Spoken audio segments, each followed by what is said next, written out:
welcome back to Pappy Tinkers. And today I'm going to try to show you how to change the crankshaft sensor on a Dodge 2.4 liter engine.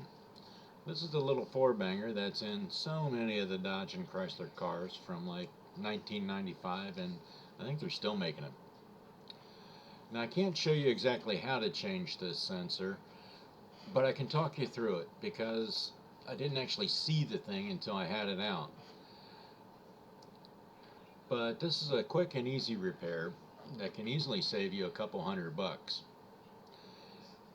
Now maybe if you're able to put the car on a lift, you'll be able to see it, but I had to do it on jack stands and I couldn't see it.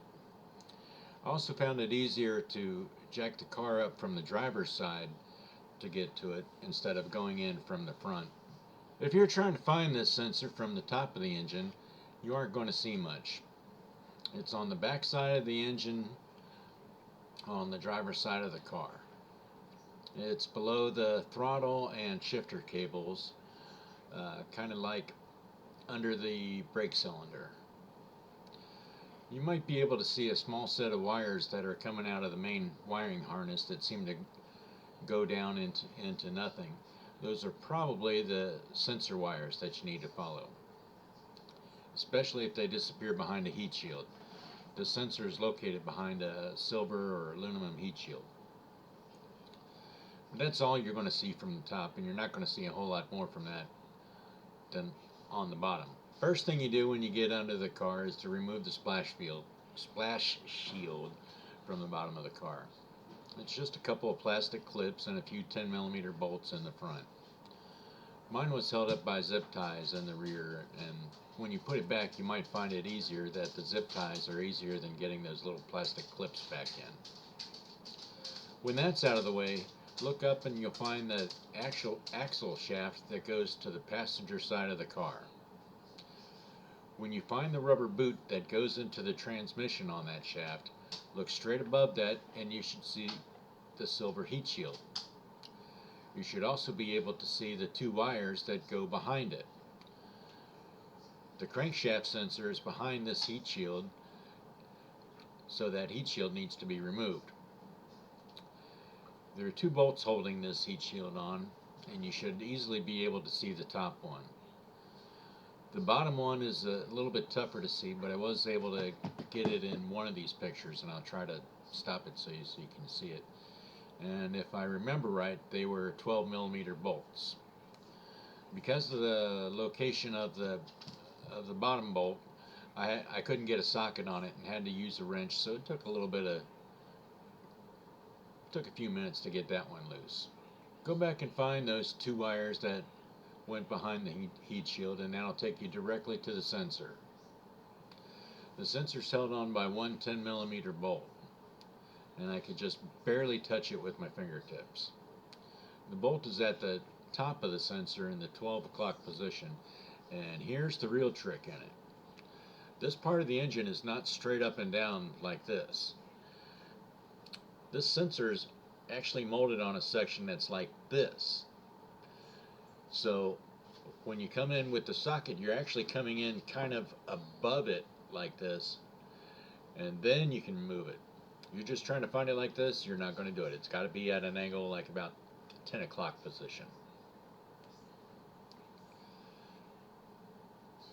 When I looked all over the internet for it, I could only find one picture of it, and I think this engine was out of the car, and that's the only reason that they had a picture of it. Once you know this little trick, it gets a whole lot easier. I did have to use a 3-inch extension and on a swivel head ratchet, but it was pretty easy to come out. Now I kept the wires plugged into it to make it easier and quicker to find, and it also helped me when I went to pull it out. Once the bolt is out, you can easily unplug it once it's down out of the sensor area, and it's just the easy plug where you pinch it and pull it out. There's no extra clips to do for the wire connection. But once the bolt is out, twist it a little bit and it should pull right out with a little bit of tugging.